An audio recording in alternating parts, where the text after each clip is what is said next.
Hello दोस्तों, this is del गहरी। आइए दोस्तों, हम एक बार फिर से स्टडी करते हैं बैंक निफ्टी की एंड निफ्टी की।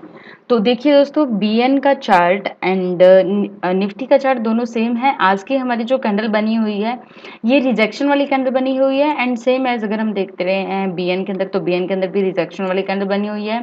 सेम ये वाला जितना भी जोन था, इसको यहाँ पे क्रॉस करने के बाद मार्केट ऊपर गई। बट आज की मार्केट में क्या हुआ है कि मार्केट ने ऊपर ही सस्टेन नहीं किया, मार्केट वापस डाउन आ गई।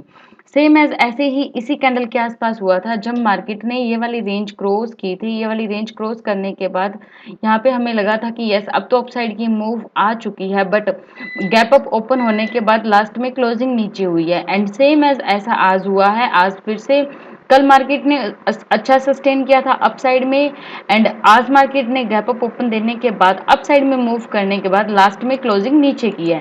अब हम ये देखते हैं कि 15 मिनट के टाइम फ्रेम पे किस तरीके की मूवमेंट आई है एंड नेक्स्ट डे के लिए हम किस तरीके से प्रिपेयर हो सकते हैं। पहले हम चलते हैं 15 मिनट के टाइम फ्रेम पे। कल मार्केट जो लास्ट में क्लोजिंग हुई थी मार्केट, वो अपसाइड में ही हुई थी, जिससे कि बहुत अच्छे वाला शो हो रहा था कि यस, मार्केट अप में ही ओपन होगी, भले ही थोड़ी ओपन हो, भले ही ज़्यादा ओपन हो। या सेकंड चांसेस ये था कि मार्केट इसी जोन के आसपास ही कहीं ओपन हो। अब हमने आज देखा कि मार्केट ने हल्का सा गैप अप दिया है। गैप अप देने के बाद मार्केट ने अप तरफ में एक अच्छा मूव किया। अगर हम 5 मिनट का टाइम फ्रेम देखते हैं तो वहाँ हमें देखने को मिलता है कि हाँ ठीक है, एक अप साइड का मूव आया है। अब अप साइड का जो मूव है, देखिए ये स्लो एंड स्टडी यहाँ पे अप गया है, जिसमें मीन्स हमें इंतजार भी करना पड़ता है एंड लंबा चलने के लिए हमें पेशेंस भी चाहिए। अभी 2 दिन से क्या हो रहा था कि मार्केट कंटिन्यू अप जा रहा है।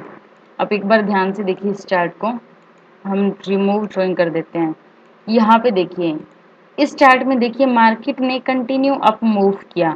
कहीं पे भी ऐसा शो नहीं हुआ कि यस, प्रीवियस वाला कोई भी सिग्नल यहाँ पे ब्रेक हुआ हो जिससे हमें ये लगा हो कि सेलर यहाँ पे आए हैं। ये एक दिन पूरा बायर का रहा, दूसरे दिन भी यहाँ पे मार्केट अप ट्रेंड में ही रही है। पूरा दिन मार्केट यहाँ पे अप ट्रेंड में रही है।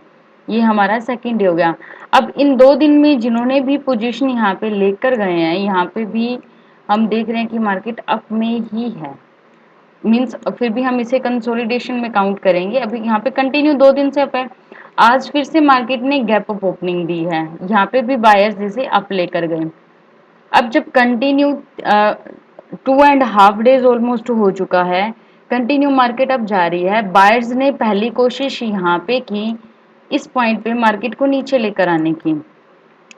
सॉरी, सेलर ने डाउन आने की कोशिश की। बट आपको अगर ध्यान हो तो ये हमारा रूल है कि अगर मार्केट अप ट्रेंड में हो तो जब तक हमें ट्रेंड रिवर्सल का कोई सिग्नल नहीं मिल जाता तब तक हम ट्रेड नहीं लेंगे। मीन्स यहाँ पे अप ट्रेंड है।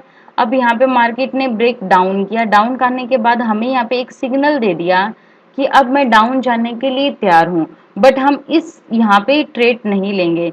उसके बाद मार्केट ने फिर से अप गई एंड फिर से जब डाउन आने के बाद ये वाला पॉइंट ब्रेक किया, उसके बाद हमारी डाउन साइड की ट्रेड बनती है, जिसमें हमारा जो फर्स्ट टारगेट है वो आज का हमारा जो लो है, जो कि एक साइकोलॉजिकल पॉइंट भी है 34,050, ये हमारा फर्स्ट टारगेट रहता है।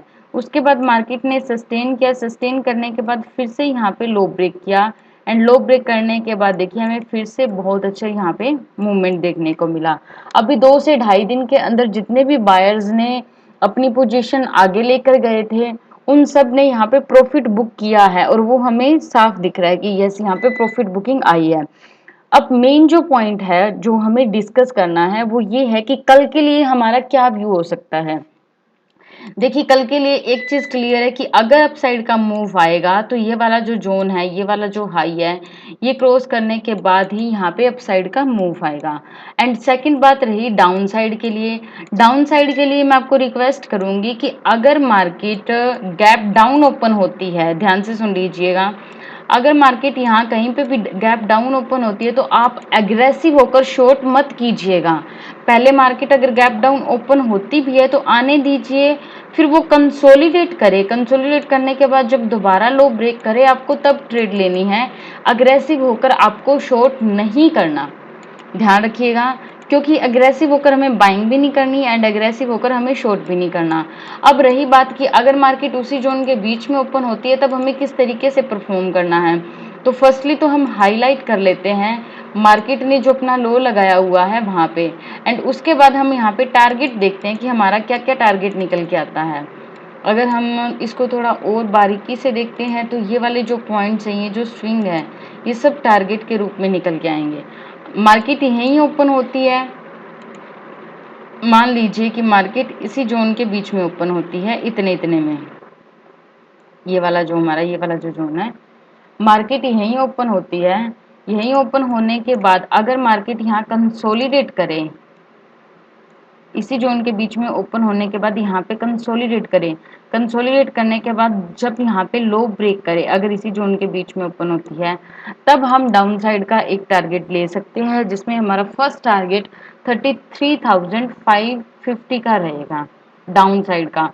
एंड उसके बाद हम फिर से 100 से 120 पॉइंट की मूवमेंट फिर से डाउन साइड के लेंगे, लेकिन ये तब होगा जब मार्केट कंसोलिडेट ओपन हो। अप साइड का मैंने आपको बता दिया कि एक अच्छा व्यू तो तभी बनता है जब ये वाला हाई क्रॉस हो।